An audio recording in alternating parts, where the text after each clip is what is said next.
And how you doing, how you living, how you feeling, folks? Back for another episode of the Bases Loaded podcast. Of course, this show is brought to you by the Idiots Podcast Network. Find them on Instagram at the Idiots Podcast Network.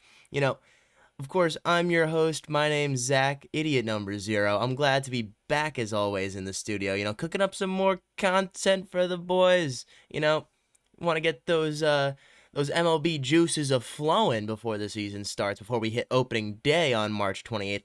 So with that in mind, you know, we're kind of just doing divisional previews, going through each division, talking about the team, seeing if they lost or won free agency to this point, and really what their teams might look like going into opening day, which is really just about a straight up month from right now. So get excited for the season, boys. Now, with that being said, we're going to do the NL Central this episode. You know, eventually had to hit those Central folks. You know, some of the more less exciting teams, but I would definitely say the NL Central's got a little bit of pop to it. Now, with that being said, we're going to get right into it. They're talking about the St. Louis Cardinals. Now, the Cardinals, they had a bad year last year. I believe they finished in last place of their division. They did. They were 71 and 91. They had a rough season last year. It didn't look good. Goldie had a down year, Arenado had a down year, and, you know, I think that's, and calling those down years is kind of funny, because, you know, you look at him, Arenado he hit 266 with 26 bombs, Goldie hit 268 with 25 bombs. I mean, they were practically the same player, so I think that, you know, as long as they can maintain that with some of their other younger guys, you know, coming up and doing what they got to do, hopefully we could see more out of that. Now, they really didn't add anything in terms of, starters for the lineup. You know, I don't mind, you know, actually I guess they did. We'll say that they added Brandon Crawford to be their starting shortstop, and honestly I don't mind that. You know, I don't think he had a great season last year, but Brandon Crawford shown us time and time again that he's a quality MLB veteran. So with that being said, you know, they do have a couple other guys on here, some question marks between guys like Nolan Gorman, Jordan Walker, Tommy Edman. They really need you know, they need these guys to definitely produce and really, you know, just be a little bit more, and I think that could help this lineup. I mean, like I said, they didn't add. I don't think they needed to add. They still have Wilson Contreras. Lars Nootbaar has been getting better year in and year out. So I'm just excited to see kind of where this team goes from here. I think this lineup is fine as is right now, you know. I don't think there's really anything else this Cardinals team could have went and added that would have really dramatically improved this lineup. Now, let's see. What I will say is, I guess maybe a DH, because I'm not all read up on Brendan Donovan, you know, but he did have a decent season last year as their you know, their leadoff bat. They still have Dylan Carlson, rather young guy drafted in the first round a couple of years ago by the Cardinals. Hopefully he develops. Now, not a lot to talk about in terms of the starting lineup. It's just it's not bad, but I really do think this team is going to bounce back, and those were the words I wrote down specifically for this team, is just bounce back. I think they're going to be a lot better than they were last year, and one of those main reasons is going to be the starting rotation. Now, Steven Matz has been unbelievably solid for this team since he's arrived in St. Louis from New York. He's been pretty solid, so good on him. Now, they also went out and picked up Lance Lynn, former Cardinal, you know, guys, and I guess he's coming back to end his career as a Cardinal. He's been a decent pitcher throughout his career. Had definitely a little bit of a hiccup last year, you know, with a 5.73 ERA through 32 games. Now, hopefully he can bring that down a little bit. And same thing with Kyle Gibson, you know, two guys that at this point in their career might be just innings eaters, but hopefully the Cardinals think they can get a little bit more out of them, and I think it's very possible. So I think that's going to be a lot of fun for this team, is just to see what those guys have, along with Sonny Gray, a guy they picked up from division rival Cincinnati Reds. I think adding Sonny Gray to this rotation really does help bring a little bit more depth and really a true number one starter to this rotation, so that's awesome.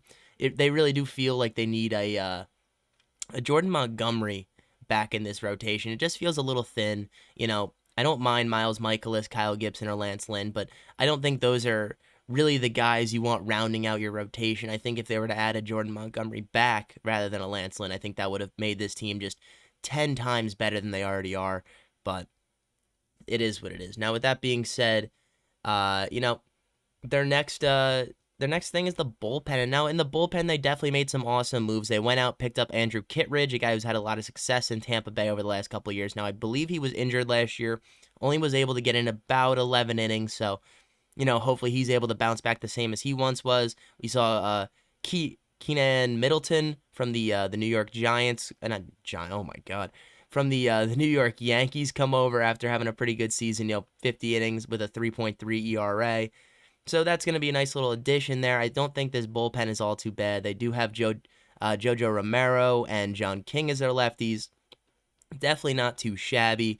And then they got a great closer in Ryan Hazley and a nice setup man in Gallegos. So I definitely like where this bullpen is heading. I think it's a solid bullpen. I would not be stressed out about this part of this team, but I'm definitely just I'm a little stressed out about this pitching, man. This starting rotation just feels a little flimsy. So, like I said, I really want to see how that gets ironed out throughout the season. Now, with that being said, in terms of free agency, they definitely did a great job in free agency. They didn't need to go out there and really pick up any crazy high-end free agent.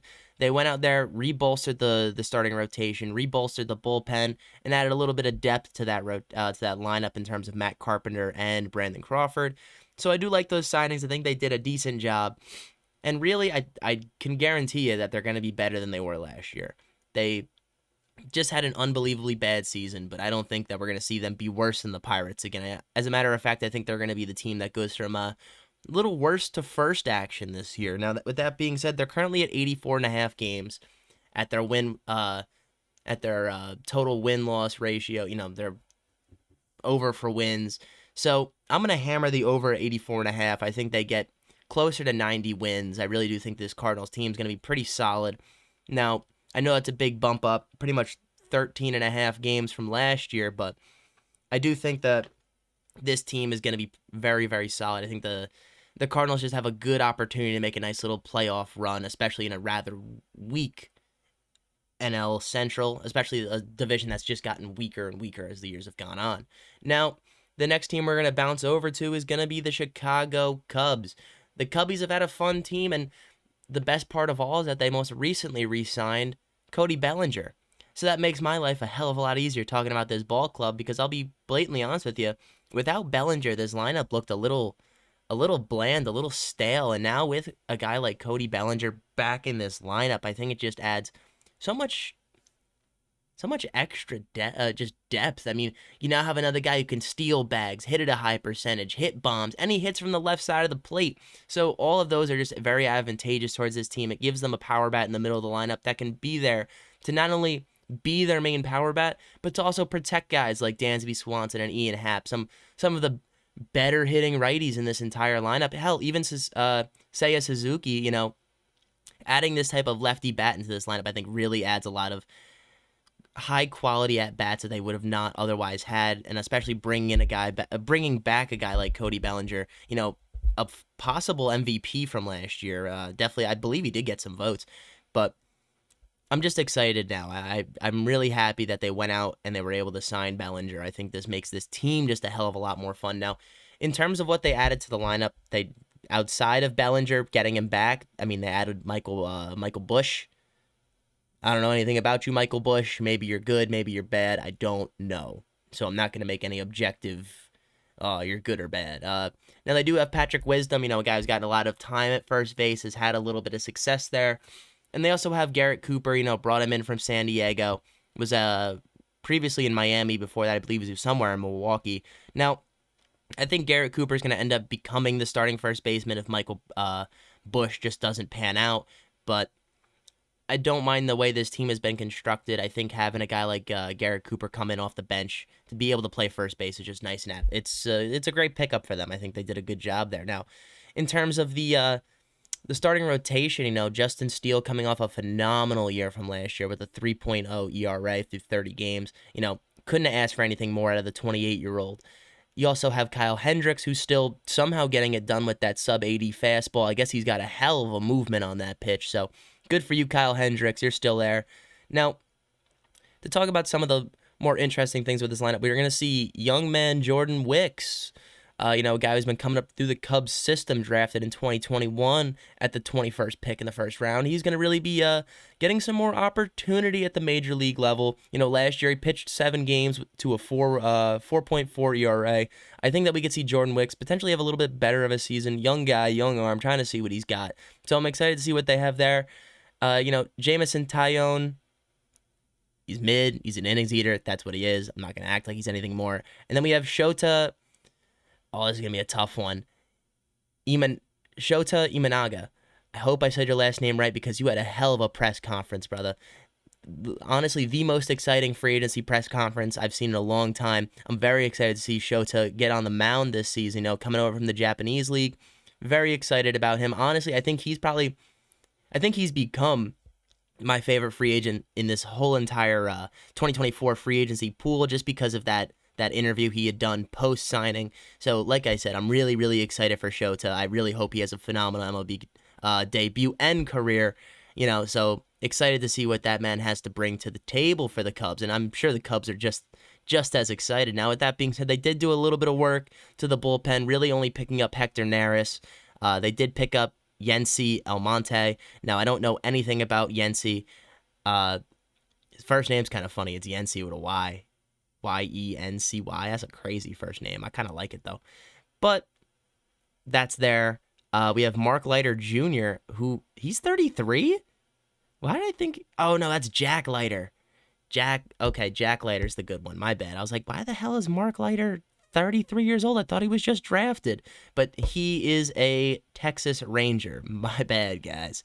So, yeah, this bullpen is it's this bullpen. I don't think it's necessarily phenomenal, but I think definitely adding a guy like Hector Neris gives you a solid closer. If Adbert Alzolay is not going to be the same pitcher he was last year, picking up Hector Neris definitely can solidify that closing role. So I'm glad they were able to bring in a guy that can definitely just solidify that. Now, their bullpen is rough.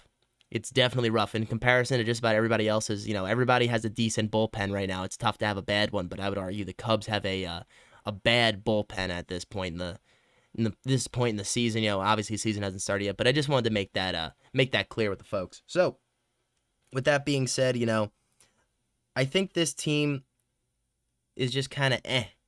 That's where I'm at with them. I think they're eh. I like their lineup, but I hate their pitching. Their pitching is not bad, but I could just see this team losing a lot of games in the bullpen. I just think those, the sixth inning on is going to be rather rough for this Cubs team. And if they're able to hang on, they'll be able to get the job done. Now, that's my one big thing. Now, they're set up at 84.5 games as well. But I'm actually going to hit the under on that. We did see them lose Marcus Stroman in free agency, one of their number one pitcher. They lost Jeimer Candelario, a guy they had put a lot of stock into last season. So with those two guys being lost, I think that's going to have a little bit more of an effect on this team than we kind of foresaw, especially the Stroman play. I think not having Marcus Stroman there is definitely going to affect the hell out of the starting rotation, just not being able to really go the innings they need and just be efficient and effective every day for that bullpen that might be a little bit more shaky than the rest. Now, they're currently set at 84.5 wins for their over-under. I'm going to take the under. I think they might be close to an 82 and 80 team, 81 and 81, but I don't think they get too much higher than that. I really don't think they're going to do anything super duper crazy. I really do see them sticking around that that 500 to 510 win percentage mark. I don't think they really move the needle that much after this offseason. Now, with that being said, it's time to move on to the next team. As I close these windows, I finally got this fan graph set up right. So we're going to move on to the Milwaukee Brewers. Now, the Milwaukee Brewers, they definitely had an interesting offseason. We saw them trade away Corbin Burns, to the Orioles. So that was a major trade, trading away their ace, far and away their ace, one of the best pitchers in the league to the Orioles. So I thought that was definitely an interesting move. They lost Carlos Santana. It doesn't look like really they lost anybody else that would be of major, major importance. I mean, I guess they lost Winker, not bad. They lost Rowdy Tellez. I like Rowdy Tellez, but that's not terrible. Andrew Chafin was an okay lefty out of the pen. So I'm not really bothered by the things they lost. Now, with that being said, they did go out there. They picked up Rhys Hoskins. I think that was an awesome addition to their lineup. But the one thing I will say is that this lineup just feels awkward. Like, I don't mind having Christian Yelich in there, obviously. He's been a great hitter his entire career. William Contreras, another guy who, as at the catcher position has been nothing but great for this team. So I'm very excited to see him back. Hopefully we get a better season out of power hitting shortstop Willy Adames. But outside of those three guys, we do have Rhys Hoskins coming back in off of a torn ACL. This team doesn't really have much, if any, pop. I don't mind Bryce Terang. I think he's played a decent second base for this team, but he still shows that he needs to make some improvements before I could genuinely call him an everyday quality baseball player. He just hasn't gotten there. Now, with that being said, you also have other guys like Garrett Mitchell, Jackson Chourio, Joey Ortiz, rather young guys who are just, and I'll throw Sal Frelick in there too. Some of these rather young guys who are finally getting an opportunity at the show level to see what they have. So that's going to be one thing interesting during this season. They're just going to see who's got what. So with that being said, we're going to move on, keep going. They did pick up Gary Sanch. He's going to be number 99. I love that. He'll probably get more DH play, if anything. Maybe they move Yelly into the outfield for Frelick or Mitchell. I think that might be a quality play there. Now, just to keep on moving along, we're going to go down to the starting pitchers. Of course, Freddie Peralta, their ace, isn't going anywhere. Love to see that. Brandon Woodruff might be coming back off a shoulder surgery. I can never say that right. Shoulder surgery. So we'll see what happens with that. I don't know if he's going to really be coming back this year. It might be more of a next year play, unfortunately. But with that being said, their starting pitching it's okay. Wade Miley returning at age 37, for another year. He had a great outing last year, 23 outings to the tune of a 3.14 ERA. That was quite awesome, under 100 hits. Had a good season, Wade Miley, good for you.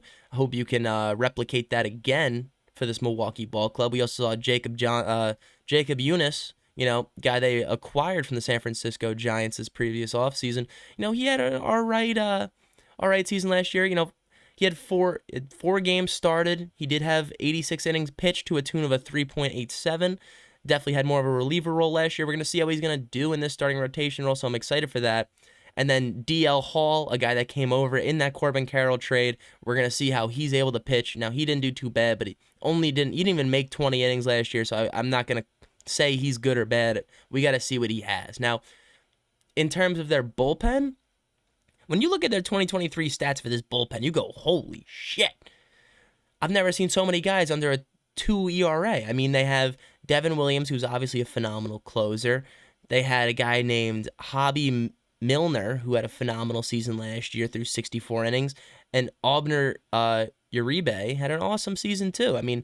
Those were three guys with a sub-2 ERA, and they had a combined right about 150 innings pitched. That's pretty damn impressive. Now, they do have some other guys coming out through this bullpen, like Joel Piapis or Trevor McGill.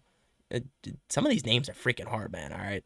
They do have some decent names in this bullpen. I think this bullpen's going to be just A-okay, if not, pretty decent bullpen in this season, so that should be fine. It's definitely going to be an interesting season, and with the loss of Brandon Woodruff, that's tough. Now, this team definitely lost free agency. I think that's definitely an easy thing to say. Really, really pretty clear that they lost free agency, and that this team is just making a youth movement. Like I said, we saw that I'll count them out real quick. We got 1, 2, 3, 4, 5 guys who are pretty much considered prospects in this starting lineup. So that's gonna be rather interesting. We also see prospect DL Hall stepping up into the 5th starting rotation position. So between those 6 guys, it's a lot of youth. They really are trying to see who's gonna be here for the future, and I don't mind that, but I think selling so early before I think at least selling so early before the season starts, at least it sets the expectation, but I always hate sellers. You never want to sell. I always want to see you go out there, try to play out the best team you can, and try to win as many ball games as you can. Now, with that being said, currently this team is at a 77.5 over-under, and with that being said, it's another team I'm taking the under on. I really do think that the Brewers are somehow going to end up in last place in this division and really be heavy sellers at the deadline, so that would not shock me one bit. I think that 77.5 game winning, 77.5 wins. I think that might be tough. I just don't think they're as good as the Pirates were last year. And that's actually going to be the next team we're talking about is going to be the Pittsburgh Pirates. Now, the Pittsburgh Pirates had a pretty decent season last year for what they've been. They were 76 and 86, actually a competent franchise for the first time in a long time, and I was very excited to see that. Now, this free agency, I would definitely say they lost nothing. They gained Andrew McCutchen, they gained Rowdy Tellez, they picked up Yasmani Grandal. They went out there, they even picked up some pitchers, so let's just get right into it. Their lineup, I actually like this lineup. Young O'Neal Cruz, we're gonna finally get to see him with a full game, a full year this year, so that'll be very exciting. They still have Brian Reynolds, a phenomenal outfielder that they actually signed to big money. It's something that we don't see the Pirates do a lot. They also have Ke'Bryan Hayes, young third baseman, coming up through the system. Hopefully, he's gonna be able to have another strong season. Always good to see improvement year in and year out. McCutchen's back in the mix. You gotta love that. Jack Sawinski, rather young outfielder who we saw explode onto the scene last year, a guy I'm rather excited for going into this year. Then, we have Rowdy Tellez, a guy who's been able to hit bombs. Yasmani Grandal, a guy who's not really as good as he once was, but is still a high-quality catcher, so you bring him in and help out with Henry Davis, your young number 1 overall catching prospect. So I'm definitely intrigued to see him starting to get into this lineup this year with Yasmani Grandal really being the vet to help this guy transition. Now, second base and outfield, they have Joshua Palacios from the Rule 5 AAA draft. Jesus Christ. Yeah, this guy might be all right. I don't know anything about him. Lovier Peguero, know nothing about you. You might be all right. I'm not going to make any statements there. So we'll keep on going. I actually don't mind the rotation of this team. They re-picked up Mitch Keller, put him on a big 5-year deal. Very nice, very nice. I'd like to see that, some homegrown talent. They did pick up Martin Perez and Marco Gonzalez from this previous offseason. I think adding those guys, Marco Gonzalez, more of an innings eater. Martin Perez has shown a lot of success in the past, so I'm excited to see him back in the action. For a team that is really going to need his services. So I don't mind the starting rotation. It's definitely a weak starting rotation comparatively, but I would argue it's a lot better than what the Pirates have just put out there in the past.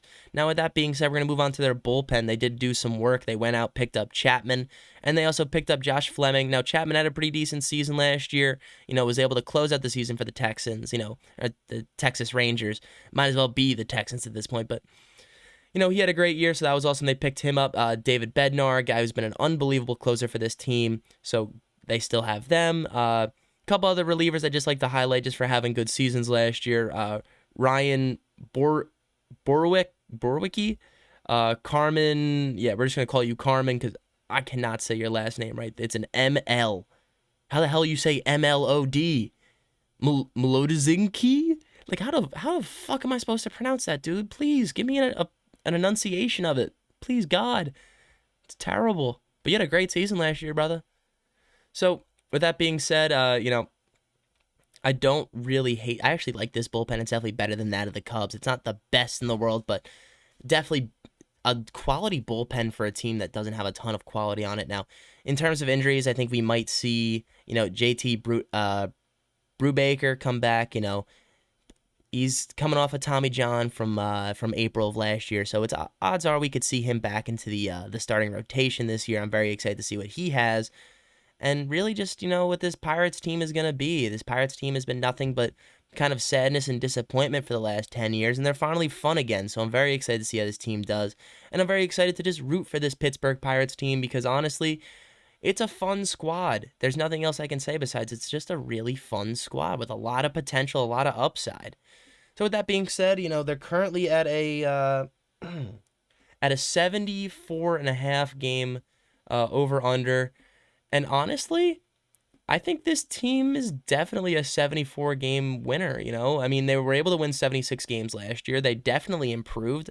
I mean, why not? I think they're definitely going to smash their win total. 74.5 feels light. So we're taking the Pirates over, baby. Now with that being said, we're going to move into the last team of the AL Central. That's going to be the Cincinnati Reds. Now the Cincinnati Reds had an interesting offseason. They lost Harrison Bader, they lost Hunter Renfroe, and they lost Nick Senzel, who I'm not going to really count as being all too big of a loss. But really, those front two outfielders were a little bit of a loss for this team. But what I will say is they didn't really feel the need to go out there and reinvest in that position. They're just going to move Spencer Steer back out there, TJ Friedel, and young guy that's been coming up through the. I guess they traded for him last year, but coming up from the AAA, AA, player development side of things, Will Benson might get some time in the outfield as well, so that's very exciting. Now, he had a very good season last year in limited action. Hunt actually had a decent amount of action, 329 plate appearances to the tune of 11 home runs, batted .275 with 19 stolen bases. Will Benson, you look pretty decent, brother. I like that. 25-year-old right fielder. Now, with that being said, this team is definitely short of lefties. Jeimer Candelario was really their only big pickup on this side of the ball. And honestly, I don't think that was a bad pickup. I think bringing in a switch hit bat, someone that can really help this lineup just even out the lefties and righties, I think that helps a lot. And on top of that, they're going to have another season of Elly De La Cruz, one of the most exciting prospects we've seen in a long time. Still paired up with Jonathan India, a guy who's somehow become positionless after winning the Rookie of the Year a couple years ago. So that's just a little interesting to me, but I do like their lineup. I think they have a fun lineup. And honestly, it's full of a lot of guys that really haven't made a name for themselves and are trying to make a name for themselves this year. So that's going to be very exciting moving forward. Now, to keep it rolling, bench pieces, they didn't do too much. Christian Encarnacion Strand, I've heard of you before. I didn't necessarily think you were anything to write home about, but you had a halfway decent season last year, so we're going to keep you in good graces for right now. Oh, my laptop is dying, folks. It's dying, so we're going to kind of get through the rest of this fairly quickly. Let's just double check this battery percentage. All right, so let's get through it quickly then. This is what we're going to do. We're going to talk about the pitchers real quick, then we're going to kind of just get up out of here. So with that being said, their starting rotation's nice. They still have Hunter Greene, young prospect coming up through the system that's shown he has some fun stuff on the mound, just needs to iron it out a little bit. But I think this is a guy that definitely has shown a lot of potential to be a starting ace in this league. Now, I'm going to move on to Graham Ashcraft, another young guy that's been coming up through the system. Hopefully we see a little bit more success out of him than we did last year, but he did have a little bit more success than Hunter Greene. Now, they did pick up Frankie Montas and Nick Martinez, two veteran pitchers. Montas obviously was hurt all of last year, and Nick Martinez had a decent season with the Padres last season. So I like both of those guys. I think that adds a lot of help to the rotation, a lot of help to a much needed, rotation. Just a little short. You know what? This is what I'm going to do. I'm going to pause this. I'll be right back, folks. I just want to make sure we don't lose this content. And we're back, baby. I had to save my laptop from dying, and now we're good to go. So we're going to keep talking about these bullpen pieces. Now, they went up and picked up Emilio Pagan and Brent Suter. Brent Suter's actually, I believe, related to the famous reliever, the other Suter. I can't remember his name. Suter, reliever. I know there's like a Hall of Fame Suter, and I'm like 99% positive. Oh, we're gonna look this up here, folks. But in the meantime, Alexi Diaz had a phenomenal season. Luke Sims had a decent season. I mean, pretty much this whole bullpen had a pretty great season. Guys like Sam Maul, Ian Gibaut, all had pretty decent seasons last year. They brought in a guy like Brett Sutter, who had a pretty decent season for Colorado last year. Lefty out of the pen. They definitely needed that to pair up with Sam Maul. They also have, I like Emilio Pagan. He's been a solid reliever throughout his career, so that's another great guy to pick up. I really do think this team has become definitely better than what they were in the past, and they're definitely looking up. They're moving in the right direction now. I know they don't have Votto anymore, sadly. Votto is probably going to walk away from the sport of baseball after so many years. I don't know if he wants to or not, but that's kind of looking more and more like what it's going to be now. What I will say is, this team looks like a lot of fun. They're extremely young. They got the real youth movement going on in this team. Really, the one word that I had to describe this team with was just possibilities. This team is full of possibilities, full of hope and excitement, something that Reds fans really can be happy for. Now, their over-unders at 82.5, and this is an improved team. Now, unfortunately, I'm just going to have to say under. I don't know if this team's an under or over team. I really couldn't tell you. I want to see them win more than 82.5 games, improve upon last season, but I don't know if they're going to be able to do that. I think they might just hang around the same mark at that 82, 83 games won, but just look a hell of a lot better while doing it. That's really what I think is going to happen, but I'm not all too sure. This lineup seems just a little streaky to me, and it's going to be interesting to see what happens throughout the season. Now, with that being said, folks, that's the NL Central. It's definitely a little bit weaker than some of the other divisions we've talked about, but we have one more division left. I'm very excited to get to that. And with that being said, I really appreciate you guys coming out, listening. Don't be afraid to hit that like, subscribe button. Throw something down in the comments if you got something to talk about. I do respond, by the way, just so you guys know. And if you made it here, I really appreciate you making it all the way through the end of the episode. Now, with that being said, from us at the Idiots Podcast Studio, we really appreciate you guys coming out and listening to us when you can. Have a good one.